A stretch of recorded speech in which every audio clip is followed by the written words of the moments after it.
It was supposed to be just another Monday morning, new week, boring classes, countdown to the weekend.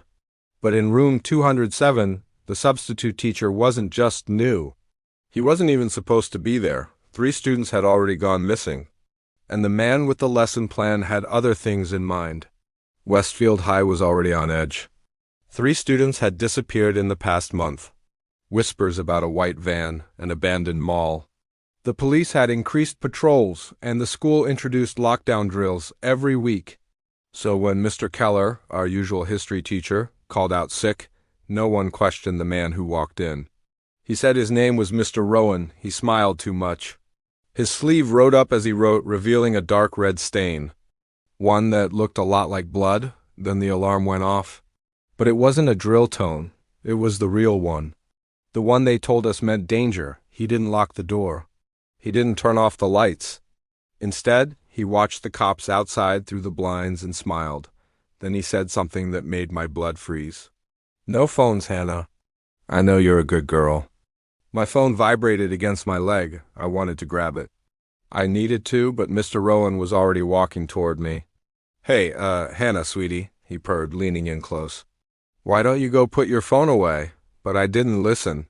Because as he reached for my bag, my eyes landed on his left wrist. A thin silver band glinted in the fluorescent light, a wedding band. I felt my heart sink. How could I have been so stupid? Of course he was married. Why would a guy take a substitute job if he wasn't trying to meet someone?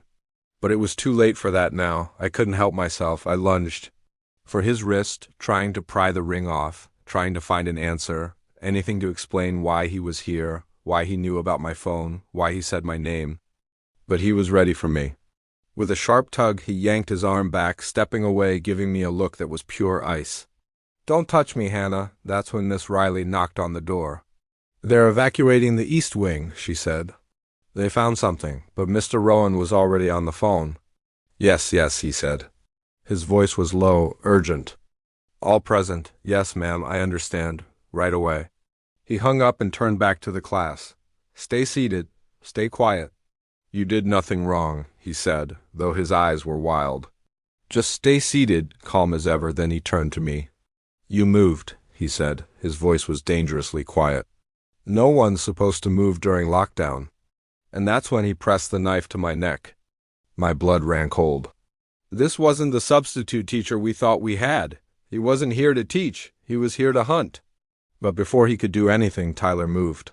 He ripped the metal leg from his chair, and in one swift movement, he lunged forward, tackled the man, and screamed, "Get him!" In a flash, the room erupted. We all charged forward, books, chairs, desks, anything we could grab, we threw it at him.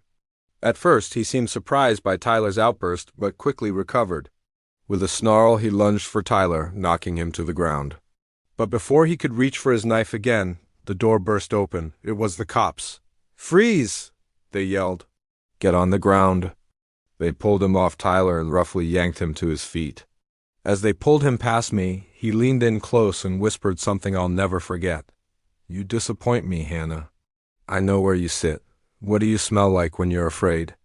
I stared back, horrified, as they shoved him toward the waiting car. They found the janitor's body hours later, throat cut, hidden in the basement. The real Mr. Rowan turned out to be in the trunk of his own car. The man we met that day, Samuel Ketch, wanted in 3 states, escaped a psych hospital just 2 days earlier. The lockdown had been set for him. We switched schools. Some of us moved away, but I still check. Every time a teacher is out, I check their hands, their face, their sleeves. I ask questions, I look for answers. And sometimes at night I swear I hear him that whisper, "Next time, if you think this can't happen, think again. School should be safe." But monsters don't always knock. Sometimes they get handed a classroom key. Thank you so much for watching. Please subscribe and leave a like, and I'll see you next time.